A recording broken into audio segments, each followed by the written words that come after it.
Hello student, welcome to the Devakshi teaching classes. आज हम करने जा रहे हैं एनसीईआरटी बुक क्लास 6 का चैप्टर नंबर 8। ठीक है। अशोक एक अनोखा सम्राट जिसने युद्ध का त्याग किया। आज हम इसके बारे में डिस्कस करेंगे। Let's start the class. Ashok जिस साम्राज्य पर शासन करते थे उसकी स्थापना उनके दादा चंद्रगुप्त मौर्य ने लगभग 2300 साल पहले की। ठीक है। जो अशोक थे, जिस साम्राज्य पर वो शासन करते थे, उसकी स्थापना किसने की? उनके दादा थे चंद्रगुप्त मौर्य। ठीक है। उन्होंने की, कब की? 2300 साल पहले की। चाणक्य कौटिल्य नाम के एक बुद्धिमान व्यक्ति ने चंद्रगुप्त की सहायता की। ठीक है। चाणक्य नाम के एक बुद्धिमान व्यक्ति थे। कौन थे? कौटिल्य, जिन्होंने क्या किया? उनकी सहायता की, अशोक की सहायता की। ठीक है। चाणक्य के कई विचार हमें अर्थशास्त्र नाम की किताब में मिलते हैं। जो चाणक्य के विचार हमें किस बुक में मिलते हैं? अर्थशास्त्र नामक एक बुक है, उसमें हमें उनके विचार मिलते हैं। अब हम बात कर लेंगे वंश के बारे में। जब एक ही परिवार के कई सदस्य एक के बाद एक राजा बनते हैं तो उन्हें एक ही वंश का कहा जाता है। ठीक है। जो ये राजा लोग होते हैं, ये क्या करते हैं, मतलब उनके जो बच्चे होते हैं, मतलब पहले जैसे उनके दादा थे, फिर उनके बच्चे हुए, फिर बच्चों के बच्चे हुए, ऐसे ही उनका वंश चलता रहता है। ठीक है। वो पीढ़ी दर पीढ़ी क्या होते हैं? राजा बनते रहते हैं। इसे ही वंश कहा जाता है। मौर्य वंश में 3 महत्वपूर्ण राजा हुए। ठीक है। कितने राजा हुए मौर्य वंश में? 3 महत्वपूर्ण राजा हुए। चंद्रगुप्त, उसका बेटा बिंदुसार और बिंदुसार का पुत्र अशोक। ठीक है। पहले चंद्रगुप्त हुए, फिर उनके बेटे बिंदुसार हुए, फिर उनका पुत्र क्या हुआ? अशोक बना राजा। मौर्य साम्राज्य में बहुत से नगर थे। इनमें साम्राज्य की राजधानी पाटलिपुत्र, उज्जैन और तक्षशिला जैसे नगर प्रमुख थे। ठीक है। मौर्य साम्राज्य में बहुत से नगर थे, परंतु उनमें प्रमुख नगर कौन थे? उनके साम्राज्य की राजधानियां थी। कौन सी थी? पाटलिपुत्र, उज्जैन, तक्षशिला जैसे नगर थे। तक्षशिला उत्तर पश्चिम और मध्य एशिया के लिए आने जाने का मार्ग था। ठीक है। जो तक्षशिला था वो क्या था? उत्तर पश्चिम के लिए जाने का मार्ग था। दूसरी तरफ उज्जैन उत्तरी भारत से दक्षिण भारत जाने वाले रास्ते पर पड़ता था। उज्जैन कहाँ पड़ता था? ये पड़ता था उत्तर भारत से दक्षिण भारत जाने वाले रास्ते पर पड़ता था। शायद नगरों में व्यापारी, सरकारी अधिकारी और शिल्पकार रहा करते थे। नगरों में कौन रहते थे? व्यापारी रहते थे, शिल्पकार रहते थे और सरकारी अधिकारी रहते थे। मध्य भारत जैसे इलाकों में ज़्यादातर हिस्सों में जंगलों से भरा था। जो मध्य भारत का हिस्सा था किससे भरा होता? जंगलों से भरा होता। वहाँ पर लोग फल फूल का संग्रह और जानवरों का शिकार करके जीविका चलाते थे। जो वहाँ के लोग थे वो क्या करते थे? फल फूल इकट्ठा करते थे और जानवरों का शिकार करके अपने जीवन का यापन करते थे। मतलब उनका जो उनकी आजीविका थी वो इसी पर निर्भर थी, जंगल पर। ओके। अब हम बढ़ते साम्राज्य के प्रशासन के बारे में। पाटलिपुत्र और उसके आसपास के इलाकों पर साम्राज्य का सीधा नियंत्रण था। ठीक है। पाटलिपुत्र थे, उसके आसपास के जो इलाके थे उस पर मतलब सम्राट का सीधा नियंत्रण था। साम्राज्य का नहीं, सॉरी, सम्राट का सीधा नियंत्रण था। इसका मतलब यह हुआ कि इस इलाके के गांव और शहरों के किसानों, पशुपालकों, शिल्पकारों और व्यापारियों से कर इकट्ठा करने के लिए राजा अधिकारियों की नियुक्ति करता। जो राजा था वो क्या करता था? नियुक्ति करता था। किसके? अधिकारियों की। जो वहाँ पे जो किसान थे, ठीक है, और पशुपालक थे, उन और व्यापारी थे, उनसे कर इकट्ठा करने के लिए अधिकारियों की नियुक्ति करता था। जो राजा के आदेशों का उल्लंघन करते थे, अधिकारी उनको सजा देते थे। ठीक है। जो ये अधिकारी नियुक्त करते थे, जो राजा थे वो अधिकारी नियुक्त करते थे, वो सजा देते थे। किसको? जो भी इनके नियमों का उल्लंघन करते थे उनको सजा देते थे। ओके। संदेशवाहक एक जगह से दूसरी जगह घूमते रहते थे। राजा के जासूस अधिकारियों के कार्यकलाप पर नजर रखते थे। जो संदेशवाहक थे वो एक जगह से दूसरी जगह घूमते रहते थे। ठीक है। जो राजा के जासूस थे वो क्या करते थे? जो इन अधिकारी थे उनके उनकी जो कार्यविधि थी वो क्या करते हैं, क्या नहीं करते, उन सब चीज़ों पे क्या करते थे? नजर रखते थे। ओके। इन सब के ऊपर सम्राट था। मतलब इन सभी अधिकारियों के ऊपर कौन था? सम्राट था। जो राज परिवार एवं वरिष्ठ मंत्रियों की सहायता से सब पर नियंत्रण रखता था। ठीक है। और इन सब के ऊपर कौन था? राजा था। जो जो भी परिवार के सदस्य थे, ठीक है, और वरिष्ठ मंत्रियों की सहायता से उन सब पर नियंत्रण रखता था वो। मौर्य साम्राज्य के भीतर कई छोटे छोटे प्रांत थे। इन पर तक्षशिला या उज्जैन जैसे प्रांतीय राजधानियों से शासन किया जाता था। ठीक। मौर्य साम्राज्य थे, उसमें क्या थे? छोटे छोटे प्रांत थे, जैसे तक्षशिला या उज्जैन जैसे प्रांतीय राजधानियाँ थी। ये राजधानी थी, क्या थी? प्रांतीय राजधानी थी। इनकी सहायता से इन पर काफ़ी हद तक नियंत्रण किया जाता था। ठीक है।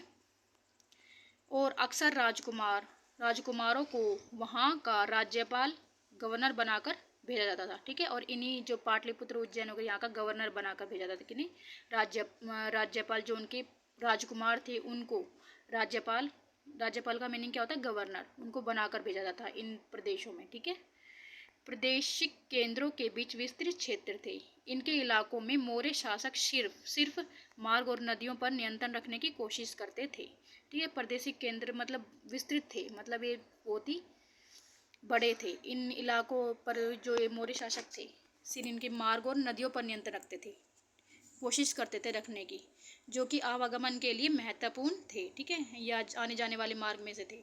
ओके, यहाँ से उन्हें जो भी संसाधन कर और भेंट के रूप में मिलते थे उसे इकट्ठा किया जाता था, ठीक है। जो यहाँ से जो आवागमन जो भी यात्री थे जिनसे इन संसाधन मतलब इनसे संसाधन मिलते थे वो क्या करते थे, इकट्ठा कर लेते थे और उसे कर के रूप में इकट्ठा करते थे वो लोग, ठीक है, और कर और भेंट के रूप में इकट्ठा करते थे। उदाहरण के लिए अर्थशास्त्र में यह लिखा है कि उत्तर पश्चिम कंबल के लिए, जो अर्थशास्त्र की पुस्तक है किसके, चाणक्य की है, ठीक है। उसमें क्या लिखा है कि उत्तर पश्चिम जो है वो कंबल के लिए और दक्षिण भारत सोने और कीमती पत्थरों के लिए प्रसिद्ध था, ठीक है। दक्षिण भारत किसके लिए प्रसिद्ध था, सोने और कीमती पत्थर के लिए। संभव है कि संसाधन नजराने के रूप में इकट्ठे किए थे, ठीक है। जो मतलब ये संसाधन थे किसके रूप में इकट्ठे किए थे, नजराने के रूप में। अब हम पढ़ते हैं नजराने के बारे में, नजराना क्या होता है, ओके।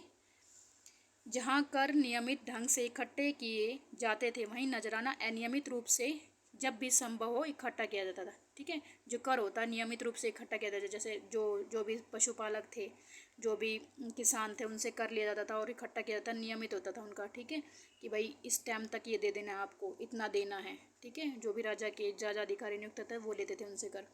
और जो ये नजराना होता है ये अनियमित ढंग से लिया जाता था, ठीक है, इकट्ठा किया जाता था इसे। ऐसे नजराने विविध पदार्थों के रूप में प्राय ऐसे लोगों के लिए जाते थे जो स्वेच्छा से इसे देते थे, ठीक है। जो ये नजराने थे ये उनकी इच्छा से दिए जाते थे, जो भी लोग थे जो देने वाले थे उनकी इच्छा से नजराने दिए जाते थे, ओके। अब हम पढ़ते हैं राजधानी में सम्राट।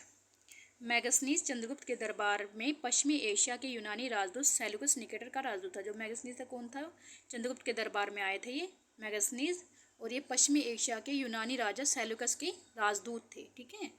मैगसनीज ने जो कुछ देखा उसका विवरण दिया, ठीक है। सम्राट को जनता के सामने आने के अवसरों पर शोभा यात्रा के रूप में जश्न मनाया जाता था, ठीक है। उन्होंने जो कुछ देखा उन्होंने मतलब उसका विवरण दिया हुआ है कि सम्राट का जनता के सामने आने, जब सम्राट जनता के सामने आता था तो उसे क्या बोलते थे, शोभा यात्रा का जश्न मनाया जाता था, मतलब शोभा यात्रा बोला जाता था उस जश्न को, ओके। उन्हें एक सोने की पालकी में ले जाया जाता था, जो उन्हें मतलब जो राजा थे उन्हें सोने की पालकी में ले जाया जाता था। उनके अंगरक्षक सोने और चांदी से अलंकृत हाथियों पर सवार रहते थे। जो उनके अंगरक्षक थे किस पर सवार रहते थे, हाथी पर, सोने और चांदी से अलंकृत हाथी होते थे उन पर सवार रहते थे। कुछ अंगरक्षक पेड़ों को लेकर चलते थे, ठीक है। जो कुछ अंगरक्षक थे वो क्या करते थे, पेड़ों को लेकर चलते थे। इन पेड़ों पर प्रशिक्षित तोतों का एक झुंड रहता था जो सम्राट के सिर के चारों तरफ चक्कर लगाता रहता था, ठीक है। जो ये पेड़ थे जिनको ये अंगरक्षक लेके जाते थे उन पर क्या था, तोतों का झुंड था, जो सम्राट था, राजा था, उसके सर के ऊपर चक्कर लगाते थे ये तोते। राजा सामान्यतः हथियारबंद महिलाओं से घिरे होते थे। जो राजा थे वो किससे घिरे होते थे, जो महिलाएं थी, जो हथियार लिए हुए महिलाएं थी उनसे घिरे रहते थे। अब हम पढ़ते हैं पाटलिपुत्र आधुनिक पटना। पाटलिपुत्र का आधुनिक पटना में, ओके। यह एक विशाल और खूबसूरत नगर है। यह एक विशाल प्राचीर से घिरा है, ठीक है। जो पाटलिपुत्र एक बहुत ही खूबसूरत नगर है, किससे घिरा हुआ है, एक विशाल प्राचीर, मतलब चारों तरफ दीवार बनाई गई है, ठीक है। प्राचीर दीवार बनाई गई, दीवार को क्या बोलते हैं, प्राचीर बोलते हैं, उससे घिरा हुआ है, जिसमें 570 बुर्ज हैं, ठीक है। कितने बुर्ज हैं उसमें, 570 बुर्ज हैं, और 64 द्वार है, ठीक है। जो निकलने के द्वार होते हैं वो 64 द्वार है, और 2-3 मंजिल वाले घर लकड़ी और कच्ची ईंटों से बने हैं, ठीक है। 2-3 मंजिल के घर है जो किससे बने हैं, कच्ची ईंटों से बने हैं। राजा का महल भी काठ से बना, जो राजा का महल है उस किससे बना हुआ है, काठ से बना हुआ है। इसे पत्थर की नकाशी से अलंकृत किया गया है, ठीक है। किससे अलंकृत किया गया, इसे पत्थर की नकाशी से अलंकृत किया गया, मतलब पत्थर की नकाशी की गई है इस पर, काठ पे। यह चारों तरफ से उद्यानों और चिड़ियों के लिए बने बसेरों से घिरा घिरा है, मतलब ये थोड़ा मिस्टेक होगी, इसे करेक्ट कर लेना, घिरा हुआ है, ओके। मतलब चारों तरफ मतलब उद्यान है और चिड़िया चिड़िया के बसेरे उनसे घिरा हुआ है। अब हम पढ़ते हैं जंगल के बारे में, कुछ थोड़ा सा डिस्कस कर लेते हैं। जंगल वाले इलाकों में रहने वाले लोगों से उम्मीद की जाती, जो जंगल में रहते थे उन लोगों से क्या उम्मीद की जाती थी कि वे मौर्य पदाधिकारियों को हाथी, लकड़ी, मधु, मोम जैसी चीज़ें ला कर दें। ठीक है, जो जंगल में लोग रहते थे उनसे क्या उम्मीद की जाती थी कि वो लोगों को क्या दें, लकड़ी, मधु, मधु मतलब मधु मीन्स शहद, ठीक है, और मोम जैसी चीज़ें ला कर दे किसको, पदाधिकारियों को, मौर्य साम्राज्य के। आज अब हम पढ़ते हैं अशोक एक अनोखा सम्राट, इसके बारे में थोड़ा डिस्कस कर लेते हैं। अशोक मौर्य वंश के सबसे प्रसिद्ध शासक थे। वह ऐसे पहले शासक थे जिन्होंने अभिलेखों द्वारा जनता तक अपने संदेश पहुंचाने की कोशिश की। ठीक है, मौर्य पहले शासक थे जिन्होंने क्या किया, जनता के द्वारा अपने जो संदेश थे उन्हें पहुंचाने की कोशिश की अभिलेखों द्वारा। ओके, अशोक के ज़्यादातर अभिलेख प्राकृत भाषा और देवनागरी की लिपि में थे। मतलब अशोक के जो अभिलेख थे वो किस भाषा में थे, प्राकृत भाषा में थे और देवनागरी लिपि में थे। ओके, कलिंग युद्ध का वर्णन करता हुआ अशोक का अभिलेख। ठीक है, राजा बनने के 8 साल बाद मैंने कलिंग की विजय की। जो अशोक थे उन्होंने कब विजय की, 8 साल बाद। ठीक है, राजा बनने के 8 साल बाद कलिंग को जीता था। लगभग 1.5 लाख लोग बंदी बना लिए गए, 1 लाख से भी ज़्यादा लोग मारे गए। कितने लोग बंदी बना लिए गए, 1.5 लाख, 1 लाख से भी ज़्यादा लोग मारे गए और 1.5 लाख लोग बंदी बना लिए गए। इससे मुझे अपार दुख हुआ। जब किसी स्वतंत्र देश को जीता जाता है तो लाखों लोग मारे जाते हैं और बहुत सारे बंदी, करेक्शन कर ले इसमें बंदी इसको करेक्शन बंदे लिख रखा है, इसमें बंदी हैं। ठीक है, बंदी बनाए जाते हैं। ठीक है, जो जब कोई देश स्वतंत्र होता है उस पर जो राजा होता है वो उस पर हमला करता है तो उसमें बहुत सारे लोग क्या होते हैं, मारे जाते हैं। ठीक है, कुछ घायल भी हो जाते हैं। इसमें ब्राह्मण शर्मण भी मारे जाते हैं, इसमें ब्राह्मण भी होते हैं, शर्मण भी होते हैं। ठीक है, जो मारे जाते हैं। इसलिए मुझे पश्चाताप हो रहा है। अब मैंने धर्म पालन करने एवं दूसरों की इसकी शिक्षा देने का निश्चय किया है। अब जो अशोक है वो क्या कह रहे हैं कि मुझे बहुत ही पश्चाताप हो रहा है, अब मैंने यह मतलब धर्म पालन करने और दूसरों को शिक्षा देने का निश्चय किया है। ठीक है, मैं जानता हूँ कि धर्म के माध्यम से लोगों का दिल जीतना बलपूर्वक विजय पाने से ज़्यादा अच्छा है। कि मतलब वो कह रहे हैं कि मतलब बलपूर्वक विजय प्राप्त करने से अच्छा लोगों को प्यार से उनका दिल जीतना है। ठीक है, मैं यह अभिलेख भविष्य के लिए एक संदेश के रूप में इसलिए उत्पन्न कर रहा हूँ कि मेरे बाद मेरे बेटे और पोते युद्ध ना करें। ठीक है, उन्होंने ये मतलब अभिलेख भविष्य के लिए रखा है कि जो उनके बेटे और पोते हैं, ठीक है, वो युद्ध ना करें। ठीक है, धम्म संस्कृत भाषा धर्म का प्राकृत रूप है। धर्म किसका रूप है, धर्म संस्कृत भाषा का प्राकृत रूप है। ओके, अब हम पढ़ते हैं बिहार के रामपुरवा में मिले एक मौर्यकालीन स्तंभ का एक हिस्सा अभी भी राष्ट्रपति भवन में रखा हुआ है। ठीक है, बिहार के रामपुरवा से एक मौर्यकालीन स्तंभ का हिस्सा मिला, वो कहाँ पर रखा गया है, राष्ट्रपति भवन में रखा गया। ओके, अशोक का कलिंग युद्ध, अब हम इसके बारे में डिस्कस कर लेते थोड़ा। कलिंग तटवर्तीय उड़ीसा का प्राचीन नाम है। ठीक है, जो ये करेक्शन छोटी सी है, इससे मिस्टेक हो चुकी है, आप इसे करेक्ट कर लीजिएगा। ओके, ये कलिंग लिखा हुआ है, कलिंग तटवर्ती उड़ीसा के प्राचीन नाम है। जो कलिंग किसका नाम है, तटवर्ती उड़ीसा का ये प्राचीन नाम है। ओके, अशोक ने कलिंग को जीतने के लिए एक युद्ध लड़ा, लेकिन यह जनहित हिंसा और खून खराबा देखकर उन्हें युद्ध से वितृष्णा हो गई। उन्हें निर्णय लिया गया कि भविष्य में कभी युद्ध नहीं करेंगे। ठीक है, जो अशोक थे उन्होंने क्या किया, युद्ध लड़ा, जिससे उन्हें जिसमें उन्होंने बहुत ही खून खराबा देखा। ठीक है, इस हिंसा को देखकर उन्हें युद्ध से क्या होगी, वितृष्णा हो गई। ठीक है, और उन्होंने निश्चय किया कि भविष्य में कभी भी युद्ध नहीं करेंगे। अशोक का धर्म क्या था। ठीक है, अब इसके बारे में डिस्कस करेंगे। अशोक को लगता था कि जैसे पिता अपने बच्चों को अच्छे व्यवहार की शिक्षा देते हैं, वैसे ही यह उनका कर्तव्य था कि अपनी प्रजा को निर्देश दें। ठीक है, जो अशोक थे वो मतलब एक पिता की भांति, ठीक है, अपनी जनता को शिक्षा देना चाहते थे, बुद्ध के उपदेशों से भी प्रेरित थे। और वो क्या थे, जो अशोक थे वो बुद्ध के उपदेशों से प्रेरित थे। अशोक ने धम्म महामात्र नाम के अधिकारी की नियुक्ति की, जो जगह जगह जाकर धम्म की शिक्षा देते थे। ठीक है, जो अशोक थे उन्होंने क्या किया, धम्म महामात्र की नियुक्ति की, जो क्या करते थे, शिक्षा देते थे, जगह जगह जाकर धम्म की शिक्षा देते थे। इसके अतिरिक्त अशोक ने संदेश कई स्थानों और शिलालेखों और स्तंभों पर खुदवा दिए। ठीक है, और अधिकारियों को यह निर्देश दिया कि वे राजा के संदेश को उन लोगों को पढ़कर सुनाए जो खुद पढ़ नहीं सकते। जो अशोक थे उन्होंने क्या किया,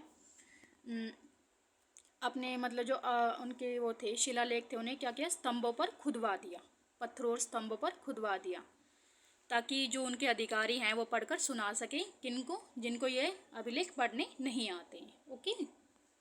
अशोक ने धर्म के विचारों को प्रसारित करने के लिए सीरिया, मिस्र, ग्रीस तथा श्रीलंका में भी दूत भेजे। ठीक है, जो अशोक थे उन्होंने धर्म का प्रसार करने के लिए, जो धम्म था उनका, उसको प्रसार करने के लिए मतलब सीरिया, मिस्र, ग्रीस तथा श्रीलंका में अपने दूत भेजे। ठीक है, अपने मातर थे वो भेजे। ठीक है, अपनी प्रजा के लिए अशोक का संदेश। ठीक है, जो अशोक था वो अपनी प्रजा को क्या संदेश देना चाहते थे, इसके बारे में डिस्कस कर लेते हैं।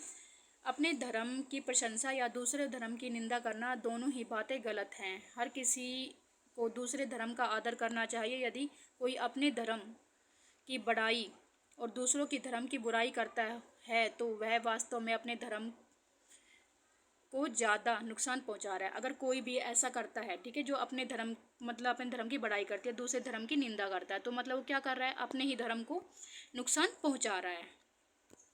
भारत के प्रथम प्रधानमंत्री पंडित जवाहरलाल नेहरू ने लिखा है कि उनके धर्मादेश आज भी हमसे एक ऐसी भाषा में बात करते हैं कि उन्हें हम समझ सकते हैं और जिनसे हम बहुत कुछ सीख सकते हैं। जो पंडित जवाहरलाल नेहरू थे उन्होंने लिखा है कि जो अशोक के धर्मादेश थे और वो ऐसी भाषा में लिखे गए हैं जिन्हें हम समझ सकते हैं, उनसे बहुत कुछ सीख सकते हैं। ओके, अब हम बढ़ते हैं ब्राह्मी लिपि के बारे में। आधुनिक भारत के ज़्यादातर लिपियाँ पिछले सैकड़ों वर्षों से ब्राह्मी लिपि से उत्पन्न हुई। जो आधुनिक लिपियाँ हैं, ज़्यादातर ब्राह्मी लिपि से उत्पन्न है। आधुनिक लिपियाँ किससे उत्पन्न हुई है, ब्राह्मी लिपि से उत्पन्न है। जो लिपियाँ हैं भारत की, जो आधुनिक लिपियाँ हैं वो किससे उत्पन्न हुई है, ब्राह्मी लिपि से उत्पन्न हुई है। अब हम कर लेते हैं अन्यत्र के बारे में, थोड़ा सा डिस्कस कर लेते हैं।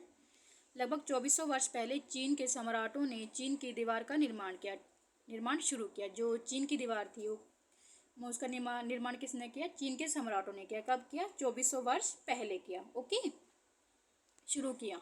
इसे बनाने का उद्देश्य उत्तरी सीमा की पशुपालक लोगों से रक्षा करना था। ठीक है, क्या उद्देश्य था इसकी, मतलब पशुपालक लोगों से रक्षा करना था, उत्तरी सीमा के पशुपालक लोगों से रक्षा करना था।